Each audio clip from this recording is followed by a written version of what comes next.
પાકિસ્તાન જિંદાબાદના નારા લગાવશો તો ટાંટિયા તોડી નાખીશું, સીએમ હિમંતા બિશ્વ શર્માની ચેતવણી। આસામના મુખ્યમંત્રી હિમંતા બિશ્વ શર્માએ બીજી મેએ કહ્યું હતું કે જમ્મુ કાશ્મીરના પહલગામમાં આતંકી હુમલા બાદ પાકિસ્તાનના સમર્થનમાં નારા લગાવશો તો કડક કાર્યવાહી કરવામાં આવશે। તેમણે ચેતવણી આપી છે કે જો લોકો પાકિસ્તાન જિંદાબાદના નારા લગાવે તો તેમના ટાંટિયા તોડી નાખવામાં આવશે। પંચાયત ચૂંટણીની એક પ્રચાર રેલીમાં સંબોધન કરતી વખતે આસામના મુખ્યમંત્રીએ વડાપ્રધાન નરેન્દ્ર મોદી અને ભારતીય સેનાને શક્તિ આપવા લોકોને પ્રાર્થના કરવાની અપીલ કરી છે, જેથી કરીને વિશ્વભરમાં ક્યાં પણ છુપાયેલા પાકિસ્તાની આતંકવાદીઓનો સફાયો કરી શકાય। તેમણે ચેતવણી આપી છે કે પાકિસ્તાની આતંકવાદીઓ આવ્યા અને નિર્દોષ લોકોને મારી નાખ્યા।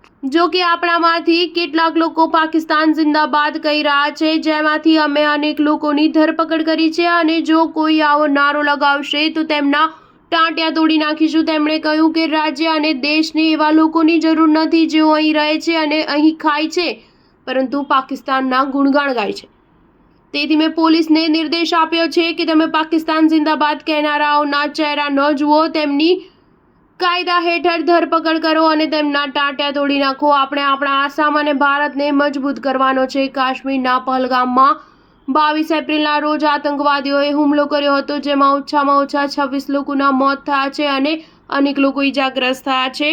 જીવ ગુમાવનારાઓમાં મોટા ભાગે પ્રવાસીઓ હતા। આતંકી હુમલા બાદ ભારતની ધરતી પર પાકિસ્તાનનો બચાવ કરવાના આરોપમાં આસામમાં અત્યાર સુધીમાં 36 લોકોની ધરપકડ કરવામાં આવી છે। સ્ટાર ન્યૂઝ 7 હંમેશા સચ્ચાઈની સાથે।